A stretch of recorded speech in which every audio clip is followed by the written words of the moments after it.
For thousands of years, immersing in a mikveh was essential to the laws of family purity. This mitzvah is one of the fundamental doctrines of Jewish faith and family purity.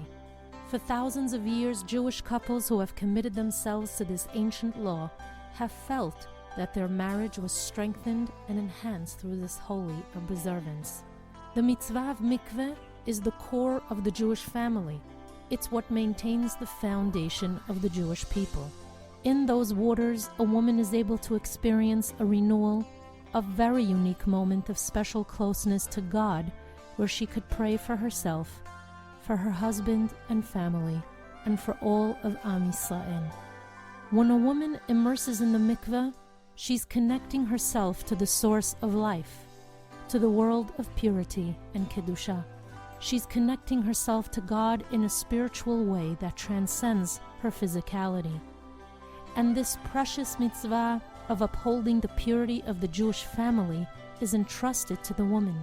Every woman should feel singular and distinct. This is your mitzvah, and God chose you to be the one to bear the torch of kedusha that you pass on through those waters and to the generations that follow. Because so many women, unfortunately, do not understand the importance of this mitzvah, because they don't have the proper knowledge that would enable them to maintain and uphold it, many Jewish women neglect it. For this reason, we have decided to put together this series in the merit of the young couple, Miriam and Ari, who are getting married. We hope and pray that women who take the time to learn about this precious mitzvah and they take it upon themselves to visit the waters of the mikveh will not only merit to enhance their life and their marriage, but let it stand as a zechut for this young couple, that they should experience happiness, togetherness, and that they should be protected. Let it be a zechut for this young couple that they live with shalom bayit and merit to see generations upon generations of children whom they brought into the world through this beautiful mitzvah, and that they witness miracles, blessings, and yeshuot in their life.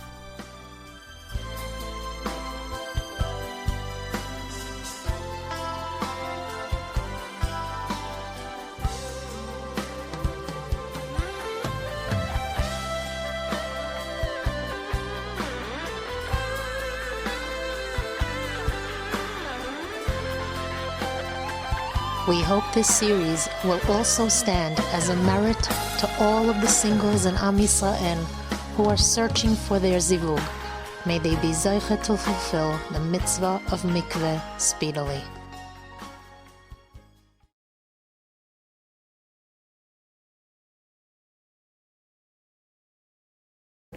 Mikveh in the sense that we're connecting to nature, and I'll explain what that means. Chachamim tell us that the subject of Tumah and Tahara in regards to the Nidah is a chok. It is a law that's difficult for man's intellect to fully comprehend. A chok is a law which a reason was not provided by God as to why we observe this law. And so it makes it a lot harder to understand. But interestingly, the Rambam alav shalom adds that even the immersion process in the mikveh is a chok. Because if you think about it, when you immerse in a mikveh, it's not because you're physically dirty or because you just finished using the bathroom.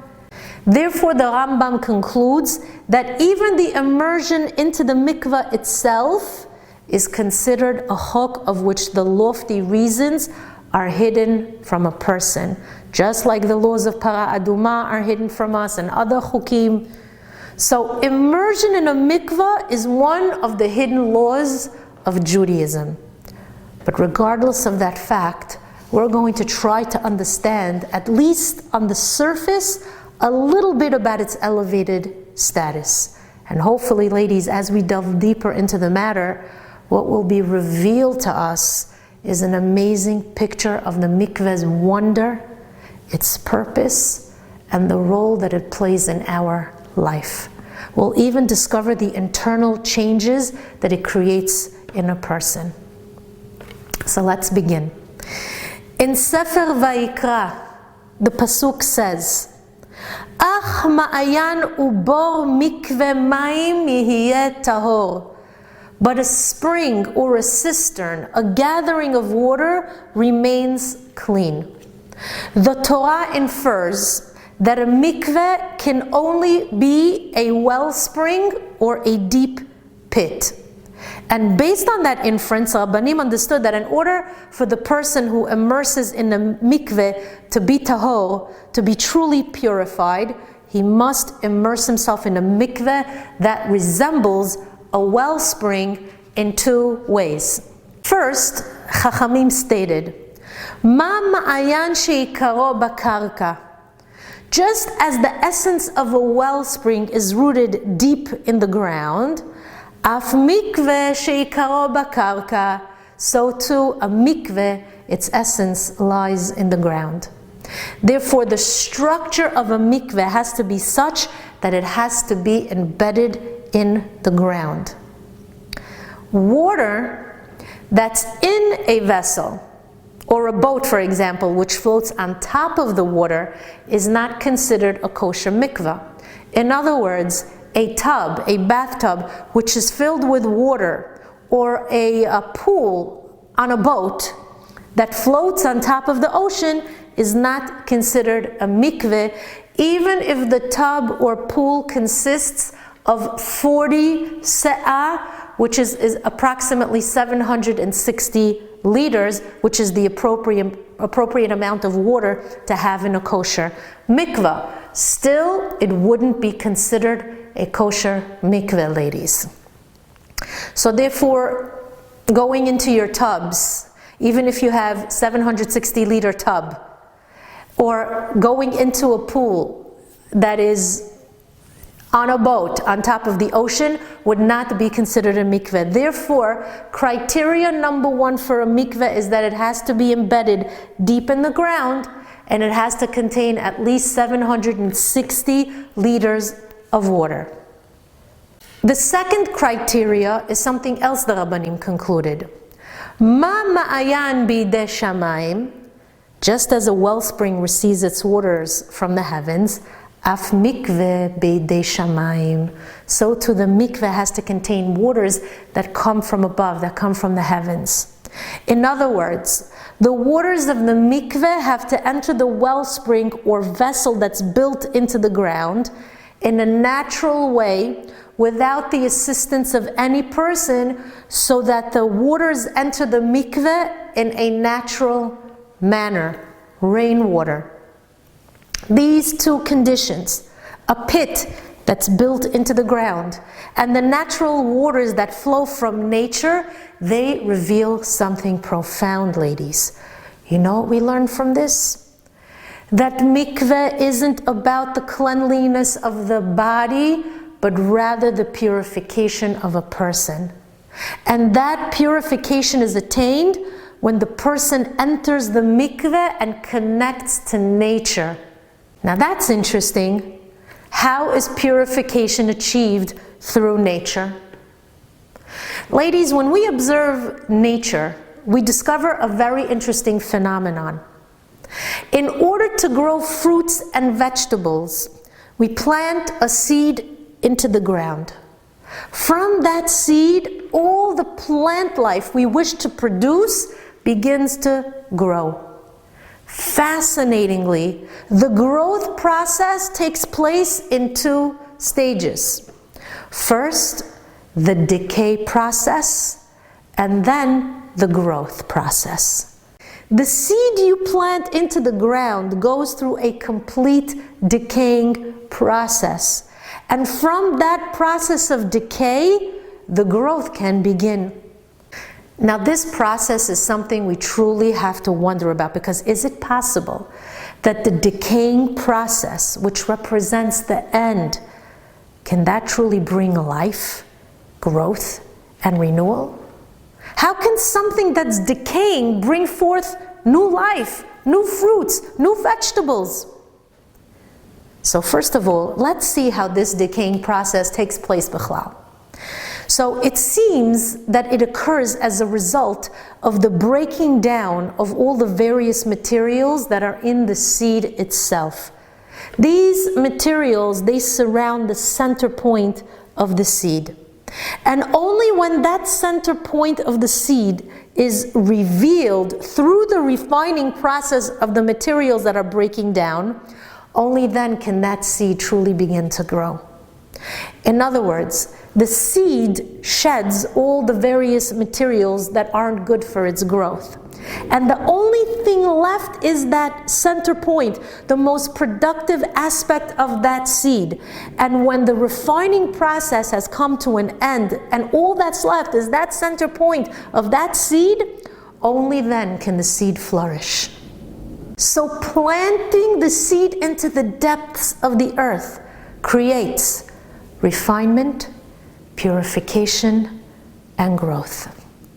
However, in order to motivate the process of decay and growth, the earth necessitates rain.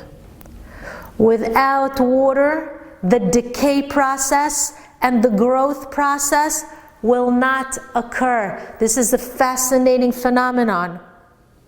So the same concept can be applied to the purification process of Anida, because the refinement process works in the same exact way. Rabbanim wrote the following halacha concerning wheat. Listen to their words. Shechitim tmeot shenizra'u ba'adama gidulehem tehorim. Impure wheat kernels that were planted into the ground, their growth transforms them into pure wheat. From this halakha, Chachamim realized that nature itself has the power to dismantle and to remove impure substances. And that's similar to what we spoke about concerning the seeds and how they become fruits and vegetables. So we see that nature not only has the power and ability to refine and to create growth when it comes to physical matters, but it also has the power to refine matters of Tumah and Tahara, which is of the spiritual realm. Ladies, this enlightening revelation just opened a window for us that will create a deeper understanding concerning the subject of immersion in a mikveh. You see, when a person is tameh, when he's impure, he enters the waters of the mikveh and he connects to nature, just like the seed that's planted in the earth. We also learned that nature has the power to dismantle tumah and to refine it. When a person enters the waters that are embedded deep into the earth, he's allowing nature's process of decay and refinement to take place. And then, when the person comes out of the mikveh, when he comes out of the surroundings of nature, it's considered like a new and budding creation that has no connection to its previous reality. This point is the foundation of the halakha of having a mikveh embedded into the ground, and why so much water has to be flowing into it, to the extent that not even one strand of hair, not even one strand of your hair, ladies, can remain outside the water during the immersion process. And any chatzitza, any obstacle or barrier that comes between the body and those waters delays and gets in the way of the purification process, which means that if any of these little details are missing during the immersion process, the immersion is no longer considered a complete and true connection to nature. And here too we see that we aren't referring to the cleanness of the body, but rather in producing a new creation, a new person within us, which we accomplish by way of nature, with the process of nature that sheds the tumah and leaves us only with that which is tahor, just like that seed. So let's discuss the third condition that has to be met when you're immersing in a mikveh, and that's the amount of water contained in a mikveh in order for it to be rendered kasher.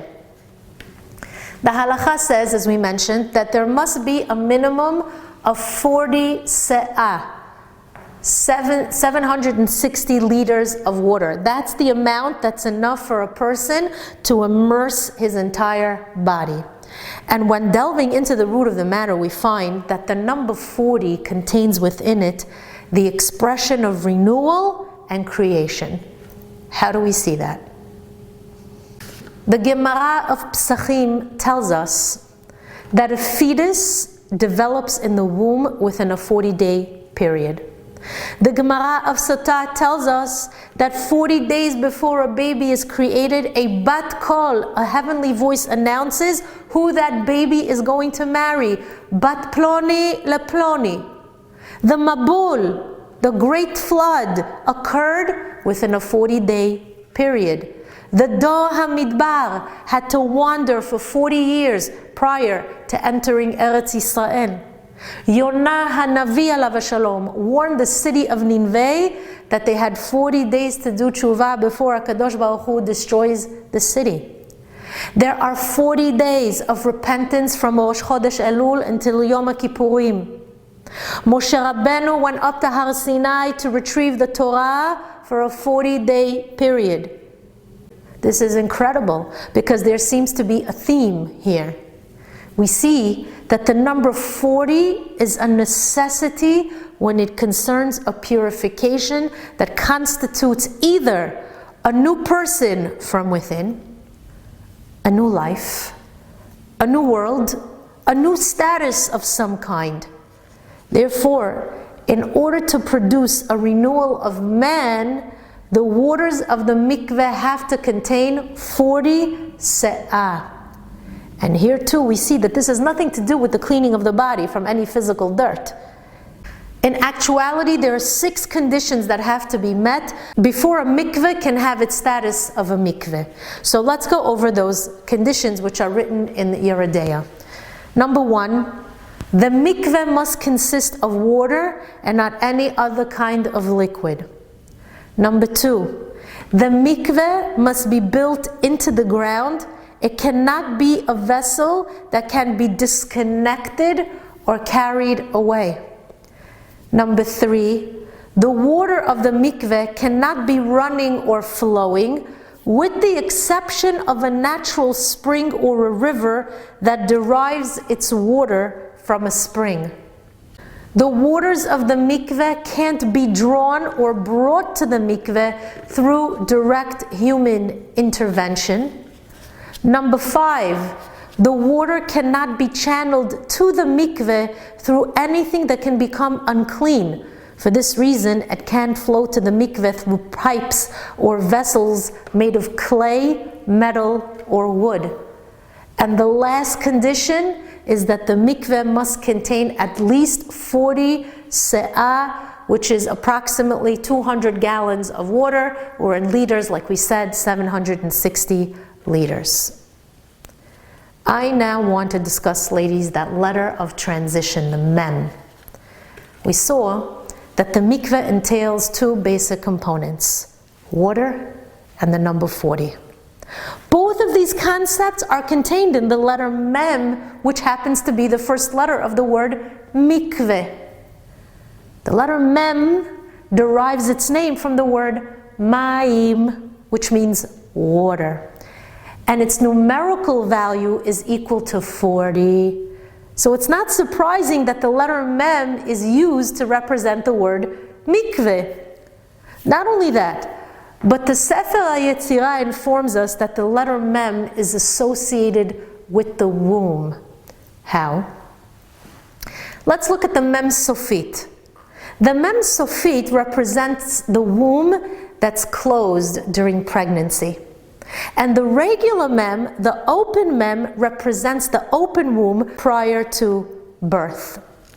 We also learned that 40 is the number of days it takes for the embryo to actually form. Now, in order for us to understand this letter a little more deeply, as it relates to the mikveh, we're going to learn a very interesting midrash in Bereshit Rabbah. The midrash discusses Yirmiyah HaNavi's words. What does he say? Ve'Hashem Elokim emet. Hashem, God, is truth. The Midrash explains what these words mean. Listen to the Midrash. What is God's seal? Rabbi Reuven said, God's seal is emet. Resh Lakish then asked Rabbi Reuven, why is emet the Hebrew word for truth? And Rabbi Reuven replied, because it is spelled Aleph, Mem, Taf. Aleph is the first letter of the Hebrew alphabet. Mem is the middle letter in the alphabet, and Taf is the last letter of the Hebrew alphabet. And God said in Yeshaya HaNavi, Ani Rishon ve'ani Acharon, I am first and I am last. This is the Midrash. What does it mean? How do we make sense of this? Ladies, from this Midrash we learn that the letter Mem has a very interesting property. We said that the letter Aleph represents the beginning and the letter Taf represents the end.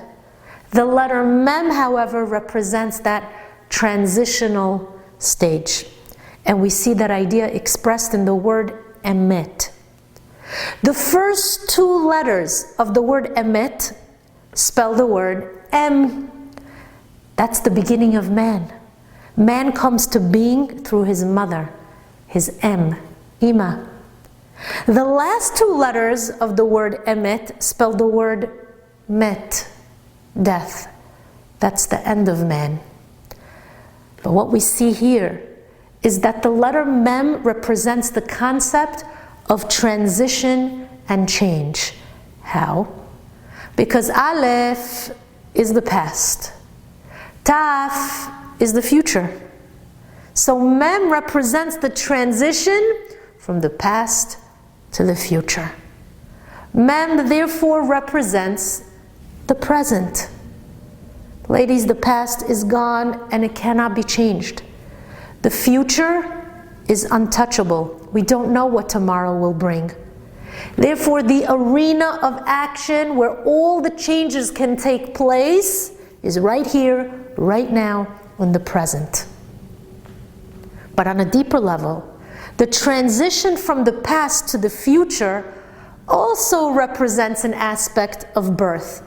Because interestingly, one of the Hebrew words for future is hanolad, which literally means that which is born.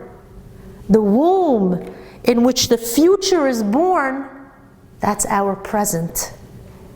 Therefore, when you enter the mikveh, you're actually entering the idea of the ultimate present.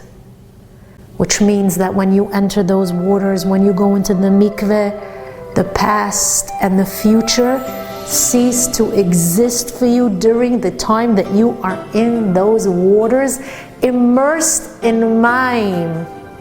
What you were in the past no longer counts. What you will be is unknown to you. But when you emerge from the mikveh, what's certain is that you're re-entering the stream of time as if you are now, presently, a new being. שלא חיכינו, זה חלום שיש בלב לכל אדם, ורק הלב שמחסיר פעימה מתרגש לקראת קלה וחדה.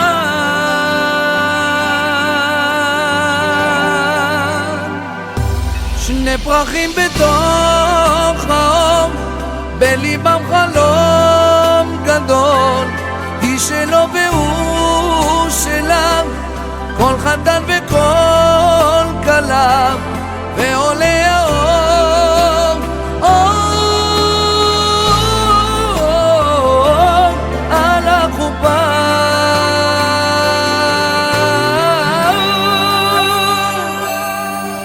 שני פרחים בתוך